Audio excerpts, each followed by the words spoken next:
Well, hi everybody, it's Kim Winter here from Logistics Executive Group and another of our series of interviewing business leaders around the world.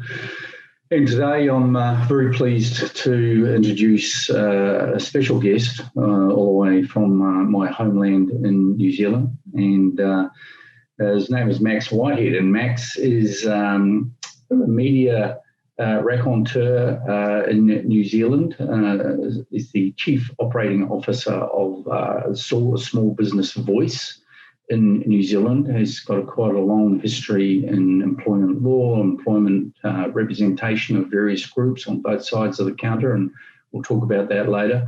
And he's also had a number of media platforms in regards to television, commentator, radio, and general raconteur, as I said, in terms of contemporary New Zealand.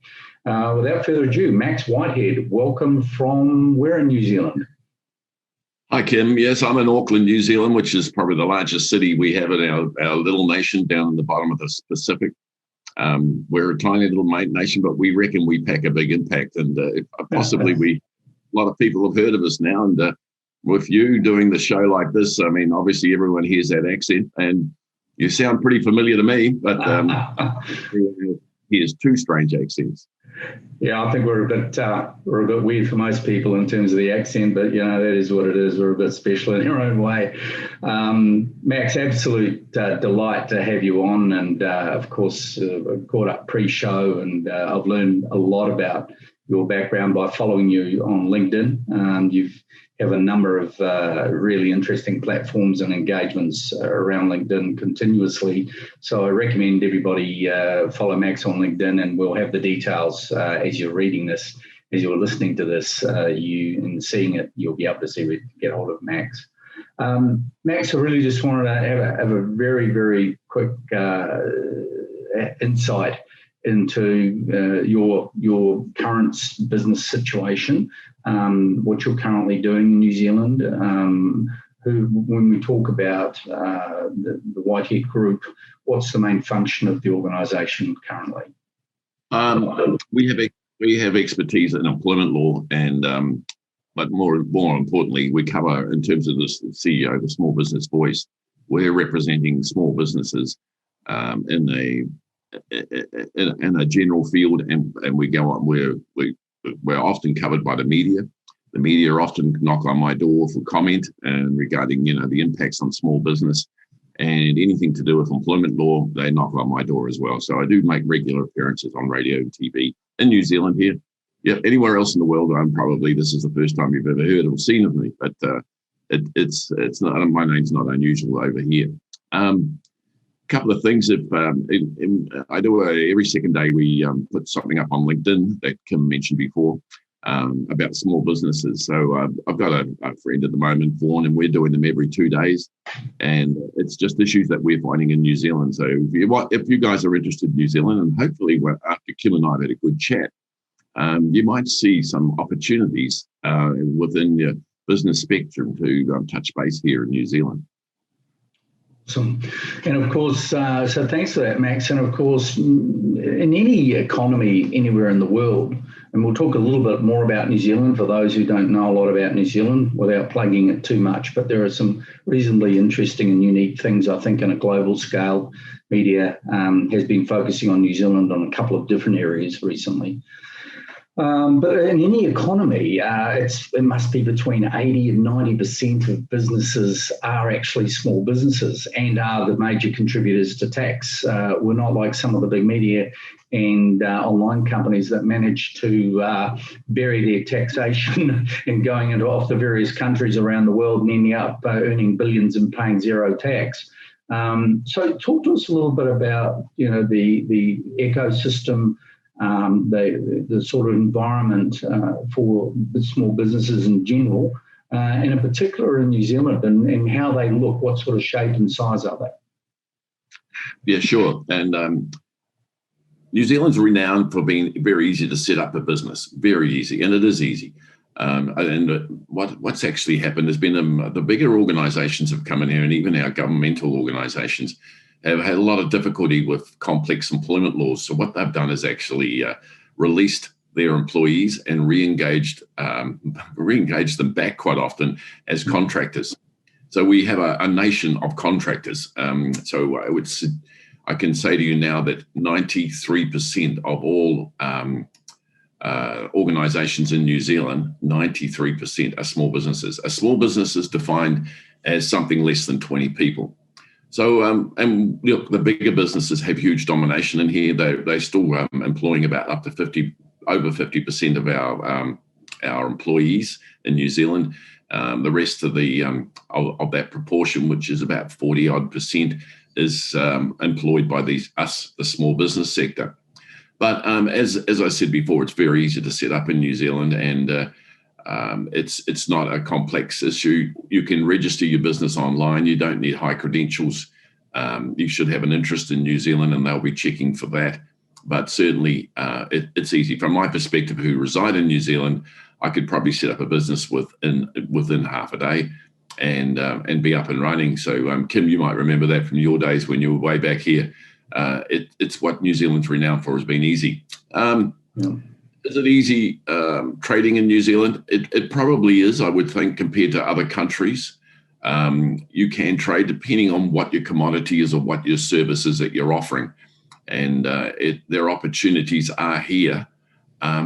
We're a nation we're a nation that's probably deemed to be in the civilized world, if you like. We're quite progressed, but with that, we're not up at the higher levels. So the income for the average New Zealand is down compared to some OECD countries. But in New Zealand here, we find that we can cope, we can live. But what's happened and Kim, I suspect this has happened nationwide, is those that have wealth have gone up the ladder higher, and those that haven't got wealth seem to be struggling. And the wages that were paid of yesteryear and still being paid today are not sufficient. So there is difficulties. We're not living in poverty in New Zealand. There is some people that are impoverished, but it's not a huge proportion of us. As much as the government are pulled over the coals for it, it's not a huge proportion. We talk about the homeless people in New Zealand, they do exist, but they are generally on the streets, and some of them prefer to live there. But then there is those that are struggling to make a living and pay rent and to live in a home, and that makes it particularly hard. Okay. So I've been out of New Zealand now, as you're probably aware from our conversations, for well over 30 years, although with quick trips back for absolutely amazing holidays. But talk to us a little bit about the current contemporary mix of business. What are the main sectors, maybe 3 or 4 top sectors of business in New Zealand, and how does small business play into that? Sure. We're sort of a lean green country, and what we've got is a lot of for food products, forestry products, those things we do very, very well. Our biggest commodity, I think the most popular one is our dairy industry. And so we have a lot of green fields out here, and that's definitely kept us running for many, many years since wartime. We relied on Britain to buy our commodities in those days, but they turned their back on us after the war, which was quite sad after we lost quite a few thousand people in that war in supporting Britain. But then we've joined the European market for a while, but we're able to hold our head up still and keep going quite well and comfortably. But dairy seems to dominate it. We do very well in wines, New Zealand wines. If you probably go to your shop anywhere in the world, you'll probably see New Zealand wines. Yep. Our timber, we're exporting miles and miles of timber. We can grow our pine here very quickly. 7 years, 8 years, we can have a pine tree ready, bang, sawn, down, and there's shipload after shipload of it going out of here. So sustainable forestry? It is arguable at the moment because obviously the forestry damages the land as it progresses. And of course, the world is now trying to be more eco efficiency and also those sort of factors. So there's a lot of pressure on that industry right now. Okay. And of course, that pressure is also hitting our farming industry. And a lot of overseas people are coming into New Zealand now trying to buy up that farmland, which is better to turn into forestry. and they're turning it into forestry, and of course turning it over. And of course that doesn't do our systems that well. We're still a nation of dairy industry, and however, even our government are very keen that we lessen the amount of dairy industry we've got due to the pollution the cows provide within the streams and rivers as we've got here.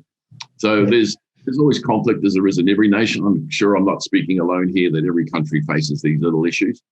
And, we've got a democratic government here that operates in the same system as the British system.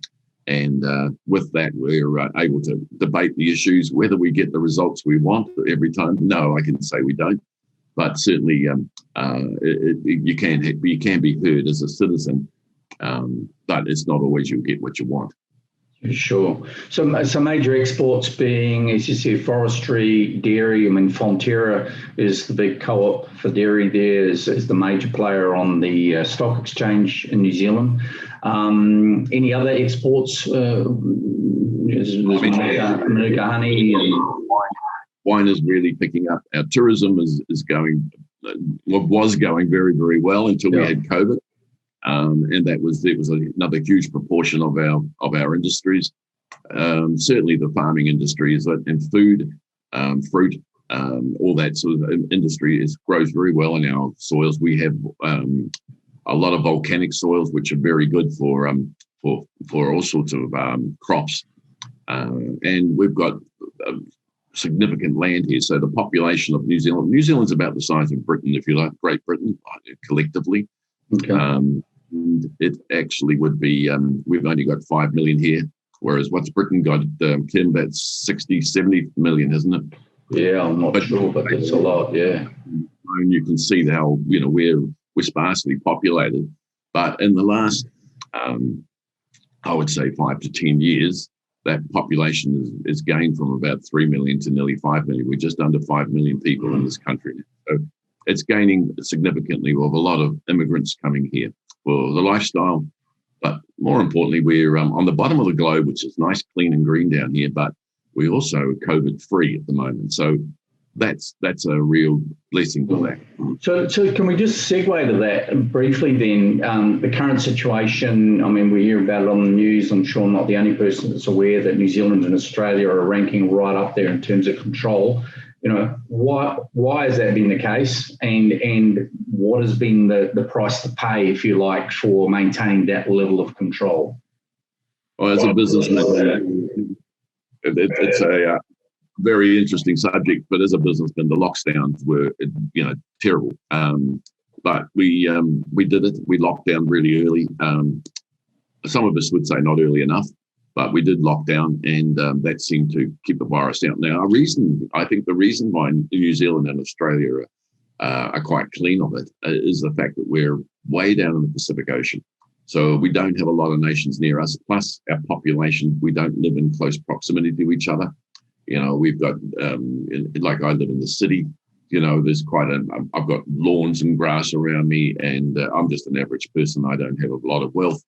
But a lot of people can live in lifestyle blocks and enjoy that. So there's a lot of gaps between each person. And I think that sort of helps or lessens the opportunity for the virus to spread. Yeah. And we've been able to sort of manage that so far. We're very aware that it can take hold and take a good grip of your nation if you let it. And so far and I've got to say, I think it's a bit of luck in our side of it so far, because the government haven't been too good on our borders. They've been letting it through and not even noticing occasionally, but we've been able to mop it up, clean it up, and get on with life, and without any interruptions for a while now. And we start to think that, because we've been able to get sports events, all sorts of things that the rest of the world have not been able to enjoy, and we are enjoying that. We're enjoying this lot of space, and our lifestyle is quite pleasant, and it's almost back to normal, whereas a lot of countries aren't. But we are enjoying that right now. But one slip up at the borders and we're in trouble. Yeah, I see. I've been following the Super 15 rugby, full audiences, crowds are then back to non-stop every week. Same as Australia with the rugby league and the rugby union have been playing to full audiences, which is quite unique in the world. I mean, we've seen the IPL just stopped recently in India due to COVID, but they were empty stadiums anyway. Just on that issue for New Zealand in terms of leadership, we hear quite a lot about Jacinda Ardern, as she is the Prime Minister of New Zealand, re-elected. What sort of government is she running? What sort of policies have they had? I noticed, I think yesterday, she's just been named by Forbes, I think it was Forbes, as number one out of the top 100 leaders in the world or some such thing. Pretty significant. She's had a lot of press. What's the general feel about how she's going and how they're managing the COVID situation? Well, it's like the British government system, except we've only got one house of parliament. But we had a national government, we call it, which was a conservative government in power for quite a period of time, 9 years, I think it was. And as it is, people need a refresh. So I swung over to Jacinda Ardern, charmed us off. There was a battle going on between the more left-leaning political parties and the right-leaning parties. And then they put Jacinda up, the left-leaning party put Jacinda up as their leader. Now, left-leaning obviously is very pro-employees, very pro-social issues. And she, as you know, she's famous worldwide now for trying to be kind to everybody. And that's really, I mean, I've got to say, it's, as a nation, we're very proud of that and proud that she's been recognised internationally for her kindness and sort of the bits that she sells upon that. From a business perspective, it's a different story. She's the first 3 years she was in power. She had to share that power with a moderate, a person sitting in the middle, a guy called Winston Peters, and he toned down all her policies. Now, the next election came, she smiled again and just charmed the socks off all the Kiwis, and she romped them with an election, just really destroyed the opposition. And now she's got ultimate power. Wow, we're feeling it. So a lot of the socialistic policies are now getting drummed into us pretty dramatically. And business doesn't rate on her radar at all, on her government's radar. And we're feeling quite neglected and also probably punished. So, yeah, the wages are going to be lifted up mandatory.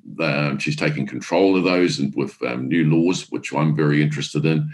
But we're seeing it in all sorts of sectors. One of the first things she did was stop all gas and oil production and research and exploration here in New Zealand.